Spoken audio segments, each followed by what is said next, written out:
روایات میں آتا ہے کہ رمضان کا پہلا دن ہوگا جب پوری دنیا پر کفر و شرک پھیل جائے گا اور تمام زمین فتنہ و فساد سے بھر جائے گی اور لوگ عیش و عشرت میں گم ہو جائیں گے۔ یہ وہ زمانہ ہوگا جب لوگوں کی عمریں کم ہو جائیں گی اور لوگ ایک دوسرے کے خون کے پیاسے بن جائیں گے اور ایک دوسرے کو قتل کرنے کے پیاسے بن جائیں گے۔ اس وقت پوری دنیا پر عیسائیوں کی حکومت ہوگی اور ساری زمین کفرستان بن جائے گی۔ اسلام صرف مکہ اور مدینہ تک محدود رہے گا، چنانچہ اس وقت تمام مسلمان اپنے علاقوں کو چھوڑ کر مکہ شریف اور مدینہ شریف پہنچ جائیں گے۔ دوستو، یہ بات یاد رکھیں کہ یہ رمضان کا مہینہ ہوگا اور مسلمان طواف خانہ کعبہ میں مصروف ہوں گے، اور جب حضرت امام مہدی علیہ السلام بھی وہاں پر موجود ہوں گے، اس وقت آپ علیہ السلام کی عمر 40 سال ہوگی۔ مسلمان انہیں پہچانیں گے کہ یہ امام مہدی علیہ السلام ہے، پھر تمام مسلمان ان کے ہاتھ پر بیعت کریں گے۔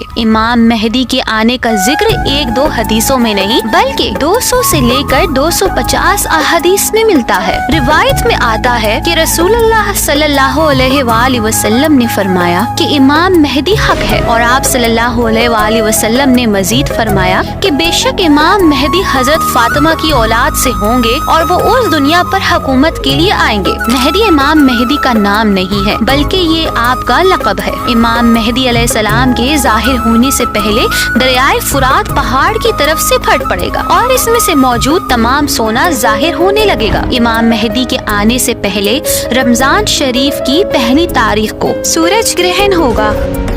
یہ سورج گرہن دوپہر کے وقت کا سورج گرہن ہوگا اور ایسا سورج گرہن پہلے کسی نے بھی نہیں دیکھا ہوگا۔ یہ سورج گرہن اتنا خطرناک ہوگا کہ لوگ اس کو دیکھتے ہی ڈر جائیں گے، اور 3 یا 7 راتیں مشرق کی طرف ایک خوفناک اور بڑی آگ ظاہر ہوگی، اور اسی سال بہت بڑے خوفناک زلزلے بھی ہوں گے۔ امام مہدی کے آنے سے پہلے ترکی ایک بار پھر سے غیر مسلموں کے ہاتھ میں چلا جائے۔ پھر وقت گزرنے کے ساتھ ساتھ جب مکہ کہ تمام لوگ امام مہدی علیہ السلام کے ہاتھ پر بیعت کر لیں گے تو پھر وہ وقت آئے گا کہ ایک بار پھر ترکی مسلمانوں کے پاس آ جائے گا۔ وہ لوگ جو سب سے پہلے حضرت امام مہدی علیہ السلام پر ایمان لائیں گے وہ خراسان کا لشکر ہوگا۔ ان کے ہاتھ میں کالے جھنڈے ہوں گے اور اس زمین پر اللہ کے سوا ان کو روکنے والا کوئی بھی نہ ہوگا۔ امام مہدی علیہ السلام کا ظہور قیامت کی بڑی نشانیوں میں سے پہلی بڑی نشانی ہوگی۔ حضرت علی رضی اللہ تعالیٰ عنہ سے روایت ہے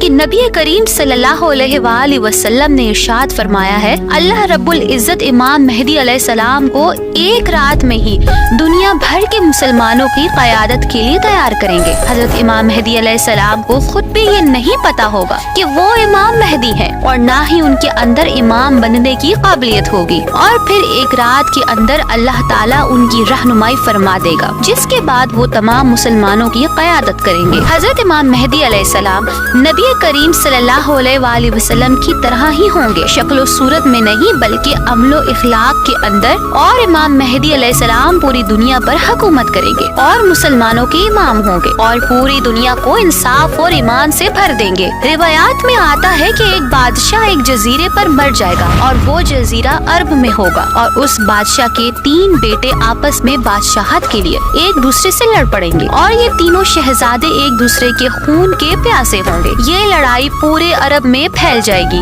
اس لڑائی سے بچنے کے لیے مدینے میں رہنے والا ایک آدمی جن کا نام محمد ابن عبداللہ ہوگا، وہ مدینے سے خاموشی سے نکل کر مکہ چلے جائیں گے، کیونکہ وہ اس مسئلے میں خود کو نہیں پھنسانا چاہتے ہوں گے، اور نہ ہی وہ یہ چاہتے ہوں گے کہ لوگوں کو ان کے بارے میں پتہ چلے، لیکن اس کے باوجود بھی مکہ والے لوگ اس کو پہچانیں گے